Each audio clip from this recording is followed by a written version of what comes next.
এক ছিল একটা ছোট্ট ছাগল, নাম তার মিমি। সে থাকতো পাহাড়ের পাদদেশে এক কষ্কের খামারে।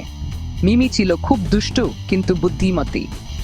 প্রতিদিন সে খামারের বেড়া টপকে বাইরে চলে যেত, সবুজ ঘাস খেত, আর তারপর চুপি চুপি আবার ফিরে আসত। একদিন কষক রেগে গেল। সে ভাবল, এই ছাগলটা রোজ পালায়, আজ আমি এমন বেড়া দেব যাতে সে আর বের হতে না পারে।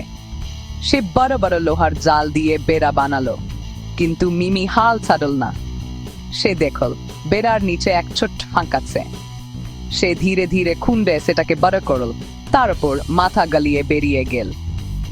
বাইরে বেরিয়ে এসে দেখল এক বাঘ জোপের আড়ালে ওত পেতে আছে। মিমি ভাও পেল, কিন্তু দপ্ট না দিয়ে বুদ্ধি খাটাল। সে জোরে জোরে ডাকতে লাগল, বাঘ মামা, আপনি কি আমাকে সাহায্য করবেন? কশ্যপ আমার খাবার দেয় না। তুমি তো আমার খাবার। আচ্ছা, যদি আপনি আমাকে খান তাহলে কপ জানতে পারবে আপনি এখানে আছেন। সে বন্দুক নিয়ে আসবে, বড় আমি আপনাকে খামারের ভিতর নিয়ে যাবো, ওখানে অনেক গরু আছে। বাঘ রাজি হলো, কিন্তু খামারের কাছে আসতেই কষকের কুকুরগুলো খেউ খেউ করে দটারে এলো। বাঘ ভুয়ে পালিয়ে গেল, আর মিমি নিরাপদে খামারে ফিরে গেল।